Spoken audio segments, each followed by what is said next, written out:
What's up, everybody? Trinity here. Welcome back to Second Street. It's the morning after new comic book day, and here I am. I'm going to tell you all and present you all with my new comic book day pull list and give you guys some of my reviews for the comics that I have read this week, because I have not got all of them read. But thank you all so much for being here today. Shout out to all the Myrtle Maniacs out there. Let's go ahead and get right into this now. In case you don't know, what I typically do is I get into Marvel, then DC, then small press and indies, and yeah, all of that good stuff. And starting off no different, we're going to start off with Marvel. I'm going to go over the books, show you which books I have on my list, and then we're going to go ahead and get into some reviews. So the books we're going to be talking about today, right off the top with Marvel, is this one right here, Marvel Voices Legacy issue number 1. Now, this isn't a book, I'll go ahead and get in here and read this and everything, but I really bought this one more as kind of a spec book, right? Yeah, I know it sounds a little bit ridiculous,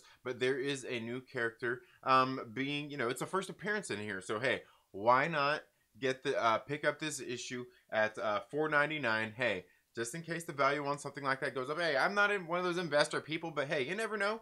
It's okay to take a chance every now and again on something that might make you a buck down the road. But after that, we've got Captain Marvel issue number 26 as well. This is the Brave New World finale. I think I am actually 2 issues behind here on the Captain Marvel series, but I have it is one that I have been keeping up with. Also, that's all I've got for my Marvel books. I don't have any DC books. They're doing Future State right now. I haven't been reading any of that, but we're going to go ahead and get into some small press and indies are the next books. And like I said, I'll be saving reviews here till the end of the, till after I show you what books we've got going to be talking about this week. On Aftershock Comics, we've got a Nuclear Family issue number 1 being written by Stephanie Phillips. Going to be talking a little bit about that one. We've also got I Breathe the Body issue number 2, written by Zach Thompson, art by Andy McDonald, another good book that we're going to get into as well as Kaiju Score issue number 4 of 4. This book is the last in this series as well. After that, we're moving into AWA Upshot. This week we've got Year Zero issue number 4 of volume 2. They're almost through another volume here of Year Zero in their first year as a company. Yeah, they're barely getting ready to hit that first year mark. So within this first year, this Year Zero of the company, they've got 2 volumes of Year Zero already out. That's all I've got for AWA Upshot books this week. Moving into Behemoth Comics, we've got Paranormal Hitman issue number 1. We'll go ahead and getting into that one as well. We've got that's all we've got for Behemoth Comics. Moving into Boom Studios, we're gonna have Something Is Killing the Children issue number 15. Going to be talking a little bit about that one, and this is very interesting on this one. Also ended up picking up this Jim Balance Tarot Witch of the Black Rose. What is this, number 126? This book right here. Yeah, I know. Yeah, it's smut. It looks like smut, but you know what? I haven't read any of these yet. I figured I'd get a few of them and wait and see, like, is there a story here, or is this just smut, just to be smut? We'll get into that. We'll get into that one eventually, one of these days. That's all I've got for any of those ones. Moving on into Dark Horse Comics. This week we've got Matt Kint's Crimson Flower issue number 2. Another great book we'll be talking about here. That's all I've got there for Dark Horse. Moving into Heavy Metal Comics, they've got Tarna, The Last Terrakian, issue number, what is this, number 3? Number 3 already? Issue number 3. Another book being written by Stephanie Phillips this week. Then moving into Image Comics, one of the ones, another number 1 here. We got Stray Dogs issue number 1 here. I didn't get this one read yet, so I'm not gonna really talk about that one. But it's like this. It's supposed to be like a horror book dealing with like these like dogs and stuff. I guess kind of. I don't know. I haven't read it. But we'll talk about that one here soon. Also on Image Comics, got Post Americana issue number 3. Issue number 3 here on Post Americana. I haven't read that one yet as well, so we'll talk about that one at a later time. And then also got Crossover issue number 4. know a lot of people are Donny Cates fans. I'm not really. I don't know, man. I haven't really read anything Cates. It's like really great, except for that first Thor arc that he did, which I thought was really good. Then we'll also be talking about the Scumbag issue number 5 of the Scumbag here as well. And then after that, we've got the Department of Truth issue number 6. Got both of those covers there. And then also, last but certainly not least, is Ice Cream Man issue number 23. Check out them covers there, man. I'm telling you, if you haven't been reading Ice Cream Man, it's just a great series. I haven't read this week's. This is one of the ones I usually wait to read till the end of the week because I really like sitting down and just like it's just like such a great read, and it's different. And it's not like I've got to be in a mood for it, but it's just a different thing all together. Seriously, it's just, I don't know. If you haven't read Ice Cream Man, I'm telling you, it's a very good one.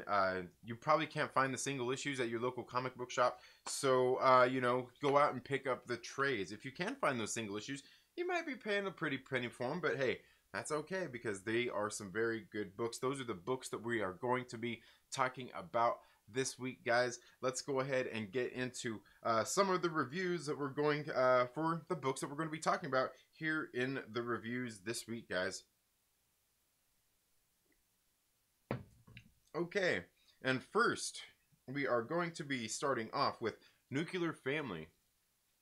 This is issue number 1, a new series on Aftershock Comics being written by Stephanie Phillips. It's got art by Tony Chastain. J.D. Metler is the colorist, and Troy Peteri is the letterer. Charles Pritchett is the back matter design, and Tony Chastain and J.D. Metler on the main cover, which is the one I have here. I'll show you those names right there. You can get a little bit of a look at the art here. And this book kind of starts off, it's, 1957 in Milwaukee. It opens up in this little, like, used car sales lot. And you see these couple car salesmen. They're there kind of shooting the banter back and forth as a couple wanders onto the lot to look at cars. And naturally, they go in to make a sale. And you know how, like, here's the thing, is everybody has this kind of view of used car salesmen and all this and that, you know, like they're sleaze bags, and you know, they're just looking to, you know what I mean, they're just looking to sell that car. And you know, I don't know, I don't necessarily think that's true. I mean, when you're buying a used car, hey, it's a gamble, right? It's kind of like buying fruit. It's a gamble. Anyway, and that's kind of where it starts off. We get introduced to these couple of characters, and then we follow the one home as he gets to his home, and you can see his family life there. He's got a wife, he's got kids, and he's also got a hobby. He ends up going down into the basement, and he's got this got his little radio system there and everything that he likes messing with. You can see some of the art there here in this book, and you know, kind of setting all these kinds of things up. Seeing what it is, you can see there's obviously a threat of you know, the Red Scare, the Russians, and a lot of that kind of stuff as well, coming through here after you know, just, you know, after all of the wars and everything. So it's very interesting here, this setup. And then you see a bomb actually go off, and you know that you see the family go in to take shelter, and it ends in a very unique way.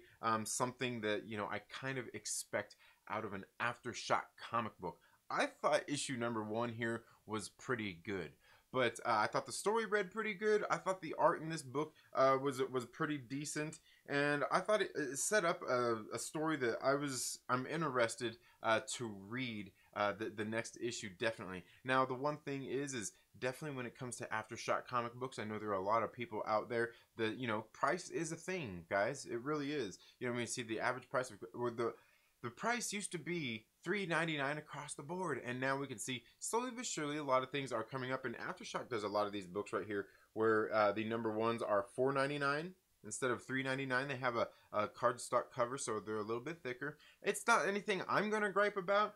Sometimes I do feel I'm kind of like, I don't know. But Aftershock does this with a lot of their books. I'm not sure why they do that. Is it something to do with the specs, you know, keep the spec market out there, like keep fewer people wanting to buy that $4.99 book because they just don't know? Or is it just because that's what they do? I don't know. I don't know. All I know is a lot of the books coming out from AWA, or not, from Aftershock Comics, I really do like the books that they put out, a lot of them. And like I said, I've got an expectation when I pick up an Aftershock book, and they live up to it just about every single time. Again, I like a lot of their books that they do. Moving on into the next one, we've got I Breathe the Body, issue number 2, written by Zach Thompson. This also has art by Andy McDonald. Triona Farrell is the colorist, and Hassan Atsmani Elhau is the letterer. Andy McDonald and Triona Farrell are the main cover artists. There on the cover that I showed you, that's the main cover that I have. Take a look at those things there, at those names. Now, this book is very interesting because it's talking a lot, dealing with social media and how people get views through social media, how people are really kind of influenced by social media influencers, and things like that. Some very cool stuff in this book I really do like. It's a great kind of tech horror, if you will, because a lot of the things happening in this book deal with exactly that. You see kind of people looking at the moral line here, and maybe the culpability of big tech companies. And here we can see there's this big tech conglomerate here who is leaning into those kinds of things, saying, you know what, people watch this person commit a heinous act. I mean, they killed themselves on a live stream, and people loved it, and it was this big influencer, and people are wanting to watch the other various stages this person goes through as they after they have met their demise, through the autopsy and things like that. They're wanting to broadcast it, and that's kind of what is going on here in this book, with this media conglomerate wanting to push that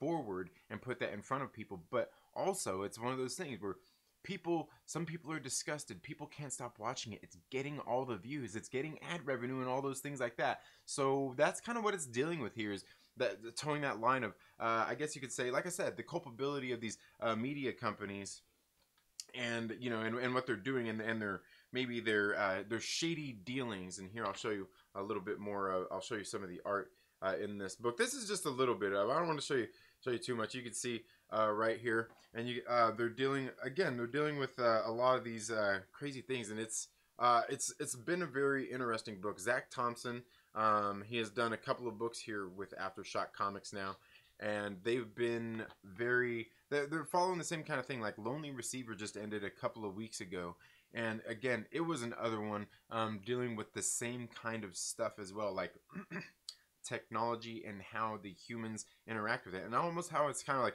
as we and one of the things I talk about here on the channel is how we advance forward, how this technology is supposed to be something good for us. We should be doing good things with it, but a lot of it, is like, and you probably know this as well, there's negative interactions. You're rewarded for that negativity, or all of this just these bad things. And that's kind of what it's dealing with in this book as well. And Lonely Receiver was one of those kind of books as well. Again, I thought this book, this series has been really great dealing with a lot of this stuff. I'll show you a little bit more of this art here. Very good stuff coming out of I Breathe the Body. Zach Thompson, good job on this one. The whole team doing a good job there on I Breathe the Body one. I'm really enjoying. The next one we've got here, Kaiju Score, issue number 4. Kaiju Score, issue number 4. Now, in case you guys didn't know, this book has already been optioned by Sony to become a movie. So I think they're already in some sort of stages of production for this film. And what it is, it's a kaiju heist movie. I mean, imagine Ocean's 11 meets Godzilla versus I don't know, what's another kaiju out there? You probably know better than I do. I'm not really into kaiju. I'm not really into the whole kaiju thing. But this book right here, it's written by James Patrick. It's got art by Rem Brew, and Dave Sharp is the letterer. And the main cover here that I have here is by Rem Brew as well. I'll show you those names right here. And I will tell you this right here. I'll show you the cover. Oh, you can see the cover right there. This book is actually, this is the end of it. It's only a 4-issue miniseries, and this is one of those ones they had it optioned for movie before it hit shelves, and every issue, this is one of those things I was telling you about again.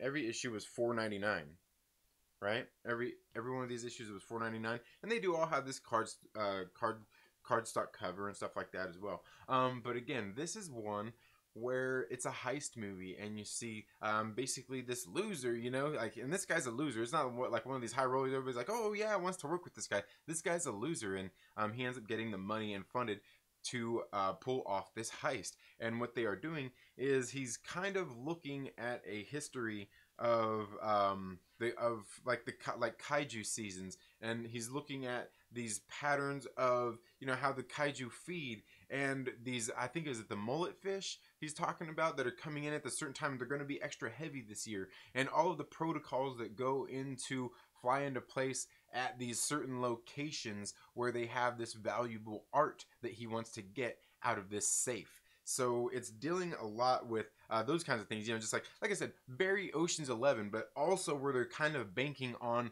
the kaiju doing what they do, you know. So very interesting following the story and seeing it unfold. And you know, I was kind of wondering, I wasn't for sure that this book was going to be a 4-issue miniseries. I thought it was going to be 5. But going back and seeing now, you can kind of see where it is, where it does make for a good 4-issue miniseries. I thought it was just perfect. Let me see if I can. That's kind of a little bright there for you. But yeah, I thought this was a very very good series altogether. Again, being in the process of being made for a movie by Sony Pictures. I'm looking forward. Like, I want to see this. I want to see it. And like I said, I'm not really even into kaiju, but that's some of the art you can see there done by Rem Brew. And honestly, when I first got into this, I'm like, I'm not sure if I really like this art or how it is, but I really got into it. It really kind of helps. I don't know. It really does kind of help set that tone. It really matches the story going on here as well. But hey, that's if you ask me. But again, $4.99 per issue. Even though it is a 4-issue miniseries, you're still paying like $5 per issue. I don't know. Some people aren't into that. Let me know how you feel about that down in the comments below. Again, I thought it was a good issue. Again, I like a lot of the Aftershock books. That's all I've got for Aftershock this week as far as these reviews. If you guys want me to get into any more deep dive reviews on these books until after the whole series come out, let me know, because I'll probably do, like, you know, as a trade comes out after 5 issues, after we do the 1s and 2s. So let me know down in the comments below.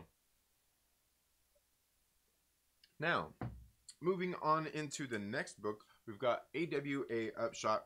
We've got Year Zero, issue number 4. This book right here is being written by Benjamin Percy. It's got art by Juan Jose Rip, and the colorist is Frank Martin. The letterer is And World Design. The cover artist is Kari Andrews, and you can see the cover right there on the side.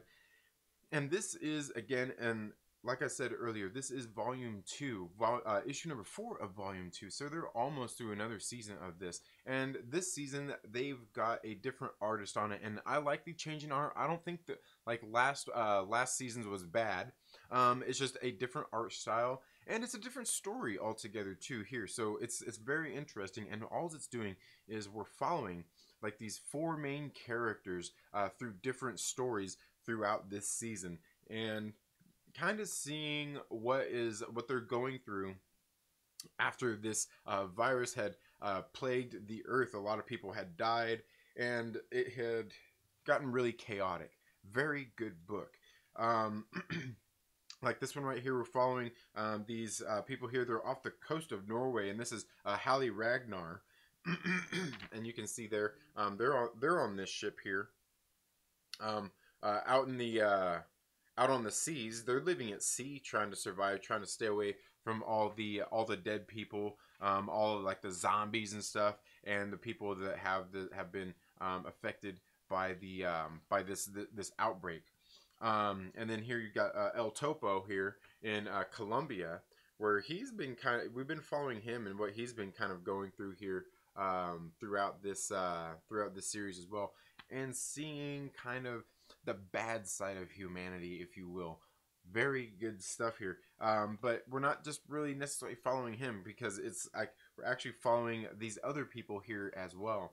Like I said, a lot of the books that they do here at AWA Upshot are in this shared universe, and just cool stuff here. We got this other one, Ishmael Akibi in Rwanda. You can see him there. He's in Rwanda, and he is a doctor trying to he's just trying to survive as well, but he got told to go to the certain town and help people because they need help. A lot of people there are sick, and he's a doctor, and he's kind of at the point where he's tired of running from problems and things, and he kind of runs into he's kind of running into some problems as well. Very good stuff here. And then let me see, where is this other story? The other one here in Phoenix, Arizona, Tina Pumper, where we see she has been living inside of basically a big box retail store. She's pregnant, she's having a baby, and there's these people that are out there getting ready to come in and take all of her supplies where she is living at there in like this like Walmart, if you will. So very interesting, following this fallout here in this series in year 0, and it must be like that whole time, like, because if you go through and like read the Resistance, it's all this whole shared universe. It's all after this fallout that happens in the Resistance. Very good stuff here, man. I'm telling you, AWA Upshot has been doing some really good books. They got a lot of trade paperbacks coming out of those first series right now. You can find a lot of them, and they're just getting ready to put out more, so go check those out. That's all I have for AWA Upshot. Now we're going to talk about Behemoth Comics Paranormal Hitman, and you know what, I do not have I don't have an image for that one, so I'll show you that right there. Paranormal Hitman here is on Behemoth Comics. This book is being written by, let's see if we can get to the title page. Well, we got the title page. Oh, maybe it's at the very back. Let me see here. It's written by Brett Murphy. The art, colors, and letters are by Wilson Gandolfo. It's edited by Matt Kund and published by Behemoth Comics. I'll show you those names the best I can right there. There you go. There you go. Now this one's very interesting as well. Now Behemoth Comics at $3.99. I've read a couple of books there. They got some nice quality books. They got that heavier kind of cardstock cover you get here into the pages. They are a nice weight of page as well, and the printing is usually very nice in these as well. And they've got you can see like some of the art in this book as well. They got some, I don't know, some pretty big layouts. I mean, it seems like they're not really trying to pull any anything fancy. They're not trying to, they're not pulling any punches. They're not trying to reinvent the wheel here. They are just putting out some great books with some great stories. Here we want to cross these guys who are some hitmen, and they end up getting pulled in to this agency, which end up being, they end up being paranormal hitmen. They have to go out and start hunting down ghosts, and they end up getting picked because they are notoriously good at what they do, being hitmen. And they, and because what they're after here are headshots, right? So they're out there competing with John Wick. Very good stuff here. Now what the story involves here is these people who are resurrecting dead people, and kind of that's what they're doing, is they're trying to hunt down these ghosts that some of these people have set free, and just a whole, like, I don't know, in issue number 1, I mean, they just kind of got a really good setup here, where they kind of get this first issue resolved here with this I guess you could say kind of their first paranormal case. But obviously this really actually just leads to larger problems here with this new organization that they're dealing with here. I'll give you just some of the little bit more of the art here that you're getting in this book. Again, this is another book I thought was really good. Again, it's on Behemoth Comics, and again, like, I can't stress to you enough, like, the quality that they have in the books that they're publishing here. For the $3.99, I like what they're putting out. I like what they're doing at Behemoth Comics. I've got more reviews of other books of theirs coming up very soon as well. Now the next one, God, and did I not have this one on there? I must have not had this one. I must have not had this next one on there as well. Huh, I thought I did. All right, well, I guess we're gonna move on without another cover. But now we've got Something Is Killing the Children on Boom Studios Comics. This is issue number 15, right? This book is being written by James Tynion IV. It's got art by Werther Deladera, and it's colored by Miguel Muerto and lettered by And World Design. And this is The Game of Nowhere Part 5. You can see that right there. And you can see, ooh, that might have been a spoiler. Or was it?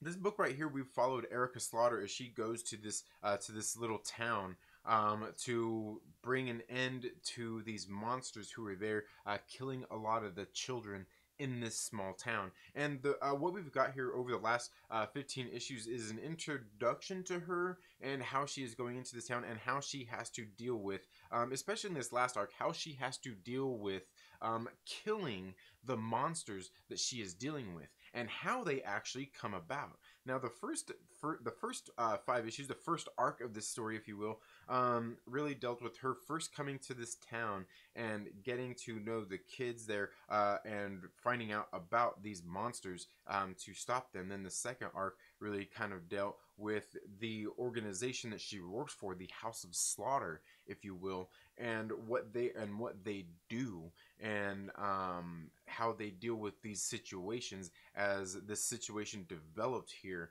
And this is one of those stories I've kind of felt like they really just kind of dragged it on, you know, but it's been interesting enough to keep me reading it this whole time, to have it continue to have it on my comic book pull list. And here after issue number 15, I gotta say, man, like, it finally gives me some closure that I've been wanting, because I'm like, you know, 15 issues later, we're still in this same town. We're still in this same town dealing with the same monsters. Like, something's killing the children, something's killing my pocketbook. You know what I'm saying? But a lot of that, you know, and I've kept on because the story has been really good. And throughout these 15 issues, especially here in issue number 15, it finally comes to a close here in Archer's Peak. But wait, there's more. Of course there's going to be more coming up soon. I would imagine that there's going to be. I can't imagine that this is the end of it, but this is the end of this story arc, and it leaves with a nice, satisfying, I guess you would say, period at the end of that sentence, right? And I actually feel satisfied in these last 15 issues altogether and the time I have spent reading these books. And I want to know from you if you've been reading Something Is Killing the Children and what you have thought about it. Again, this is one of those ones I easily see being a TV series. It seems like it's written like that, and you know, I know there's a lot of people out there like, oh, the Netflix pitches and all that stuff, and hey man, I totally hear those arguments as well. But Something Is Killing the Children. James Tynion IV been doing a great job on it. This whole team really doing a great job, because the art in the book I've really enjoyed as well. And like I said, Miguel Muerto doing a great job there as well on the colors and everything, bringing this book to life. But yeah, I mean, let me know what you think about Something Is Killing the Children if you're reading it down in the comments below. Now, moving on to the next one, I do have the cover here. We've got Crimson Flower, issue number 2, being written by Matt Kindt. It's got art by Matt Lisnewski and colors by Bill Crabtree. And let's see, does it give me? How come it doesn't give me the letterer? It's not giving me the letterer here. No, it's not giving me a letterer. Maybe Matt Lisnewski is doing the letters here as well. I'll show you those names there though. I'll show you those names. So yeah, I'm not really for sure there. Not really for sure. Now this book, I really like this book. Matt Kindt is a pretty good writer. I haven't read a book out of him yet that I don't like, but one of the things here is like getting into this book is Lesniewski's art in this book is freaking fantabulous. Like, I like this art style. It's got this look to it. It reminds me of this another book that I read on IDW Comics. But it's got this look to it. Like you can it's kind of unsettling. I feel like anything could happen at any moment. Just due to the way that it looks and everything. It's kind of got that ooh, like I said, this unsettling look to it, and it's just really good. Like here's another, some of the artwork in here. And to me, I think it really lends itself to this style to have, right. It could be anything. Like it could just continue on to be like, it could continue on to being a little cutesy story. It could get really gory and full of horror and things like that as well. Like I said, it's a little unsettling. Crimson Flower is a great book.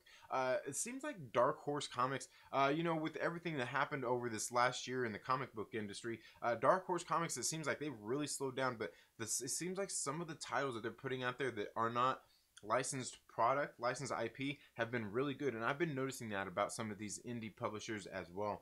A lot of original stories coming out as well. Dark Horse Comics just did one. I think it was it last month or last week or 2 weeks ago. Fear Case as well. Very good stuff.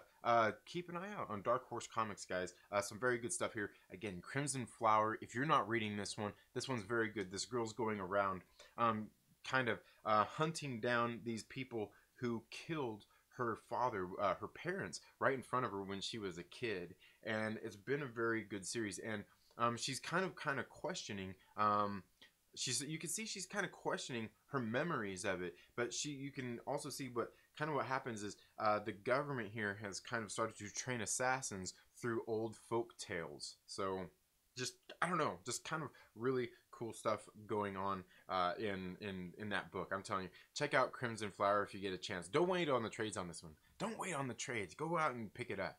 Go out and check it out. Now, moving on, the next one we've got is Tarna, The Last Terrakian, issue number 3, being written by Stephanie Phillips. Illustrated by Christian Rosado, colors by Jessica Colleen, and lettered by Marshall Dillon. The cover by Christian Ward and edited by Philip Illage, or Joseph Illage. I don't know where I got Philip, but yeah. You can check those names out there. You can see some of the art you can expect in this book as well. I'll show you a little bit more here. Let's show you a little bit more. Now, this book, I gotta say, I thought this book has been pretty good. Again, this is the second book by Stephanie Phillips this week. She's been doing several titles here that I've read by her here over the last year. She's doing pretty good, and it seems like she's getting a little bit better. Now, this Tarna story is one I think seems pretty simple, and in a book like this one, it doesn't seem like there's a whole lot of dialogue in this series overall. Pretty easy to as far as dialogue is concerned, but then we do get some of some great action scenes in here as well. Just following the adventures of Tarna here, as she has been going out to these these different points in space and helping people escape their, how would you say, people kind of keeping them captive, if you will. And here you can see just kind of what she's up against. I'm telling you, like, this series right here has been pretty good. I can't wait to get through this whole series. I think it's 6 issues, and review this whole series overall. I think it's been pretty decent so far. Heavy Metal magazine, getting into the comic book thing. I know they've been doing a lot, what's that one, Fish Kill, and some of those other books. I know they got what's his name, that Dan Fogler, doing some writing on some of those comic books as well. I don't know, I thought Tarna has been a pretty decent series overall. If you've been reading it, let me know what you think about it down in the comments below. That's all I have on the heavy metal books. I haven't really been reading a whole lot of those. But then moving on into Image Comics, we've got Scumbag, issue number 5. This book being written by Rick Remender. The artist is Wes Craig. The colorist is Marino Denisio. And the letterer is Russ Wooten. And I'll show you. Oh, the cover is Nick Klein. And I'm pretty sure this is the cover A I've got here. Is the cover A. Yeah. Is Nick Klein here. Now I'll show you those names right here. And you can see that cover there on the screen, but that's the names. Oh, see, look, that brightness is a little too high, isn't it? Brightness a little too high. Maybe I need to turn that down some. Um, but this book right here has been very interesting. Basically what's happened is there's like this white trash loser, kind of like Myrtle, got injected with this serum that makes him like a super powered being, but he's got to have noble intentions to end up using these powers. Well, here we've kind of seen him go get kind of. They've kind of had to take him into this organization to have him help them stop these bad guys, these evil rich guys, right?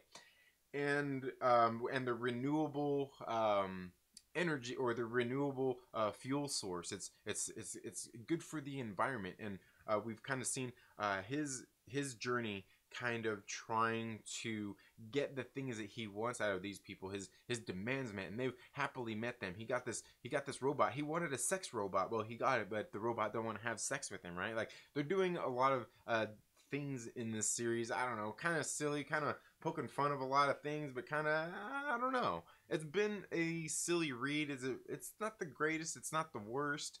It's been funny. It kind of makes me chuckle here and there at times, like haha, you know, like just little things here and there, and watching this story unfold as this guy is kind of an idiot, and he still just happens to end up doing good things at the right time. And that's kind of what it all deals with. Like I said, he can't use his superpowers unless he's got noble intentions, and we can see here that he's not even trying to play both sides here, like the people, the organization he's working for, and these bad guys. But he's like so kind of like stupid. He don't really know what he's doing, and that's kind of what's been going on here. But you know, here by the end of this book, he still ends up being a good guy and doing some good things. You can see a little bit of the art here. Altogether, I think this is the end of the story arc.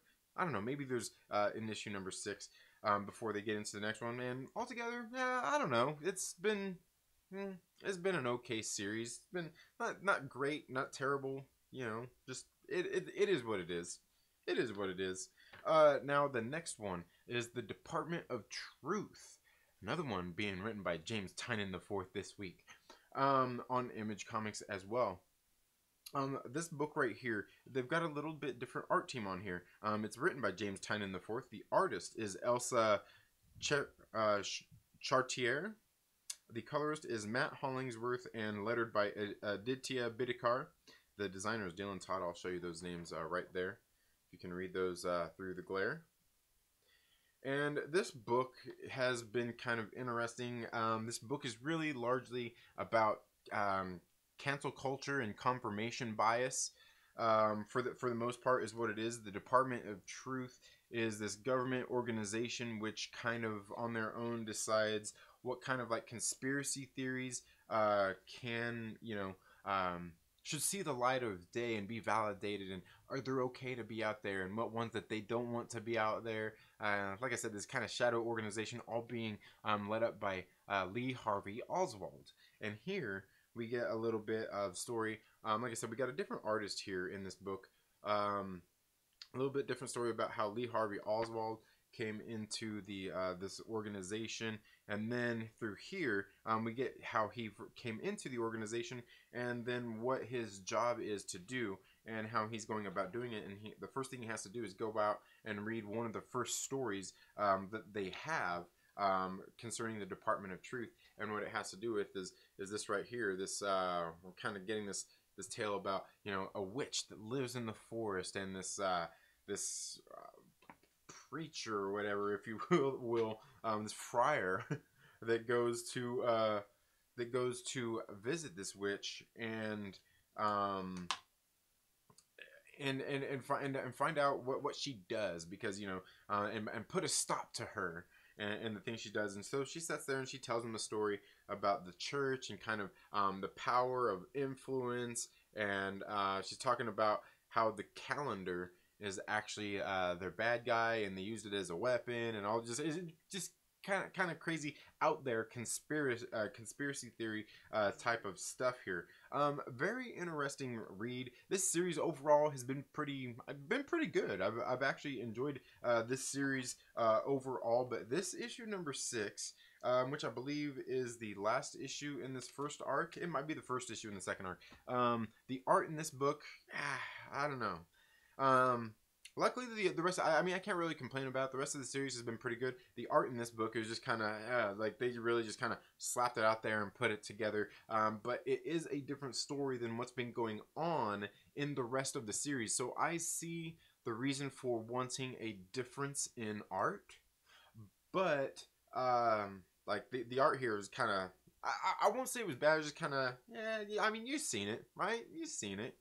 And altogether, I've enjoyed the Department of Truth, if you ask me. But let me know what you think about the Department of Truth if you've been reading it down in the comments below. Now, the other thing I do want to talk about is recently the Department of Truth has been optioned to become a TV show. I believe it's going to be a TV show.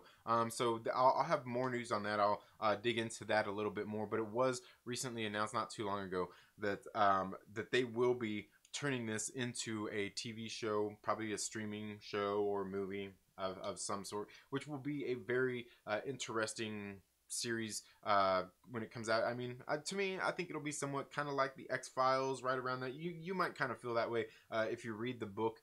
It's kind of got that same kind of feel to it. But let me know what you think about this and all of these books down in the comments below. That's all I've got for this video today, folks. Thank you all so much for tuning into the Second Street Marvel. If you're not already, please make sure you're subscribed. Click the little bell and all of that good stuff. We're going to be doing been doing some live streams here, some community live streams on Thursdays, talking about WandaVision and just theories and speculation and everything that we've had throughout the week, getting ready to go into WandaVision that comes out every Friday morning. So anyway, that's all I have for this video. Thank you all so much for being here. You all have a good day, and we'll see you in the next video. Later.